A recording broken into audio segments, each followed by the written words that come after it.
One of the great things about smart TVs today is all the different content that you can watch with all the different apps that are available.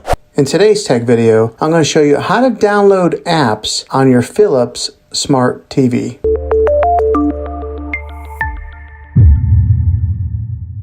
After I show you how to get apps on your TV, I will tell you about 4 recommended apps that you might want to check out that'll give you free movies and TV shows. First thing you're going to want to do is press the home button. Then go to select streaming channels. They call them channels, but they really are just apps. Search for the channel you want to install. For example, one like Hulu or Disney Plus. Then select channel and then add channel. On some older Philips TVs, you might have to go to Home, Apps, then Get More Apps. Here are a few apps that you might want to download. The first app is called LowCast. This is great for getting some local TV channels to your TV without paying for cable or using a TV antenna. 3 more free apps to download and check out are Xumo, Tubi TV, and Pluto TV. These are all free apps that have a lot of movies, TV shows, and sports channels. Well, thanks for checking out this video, guys. If it was helpful to you, go ahead and click a thumbs up on it and go ahead and subscribe to my channel.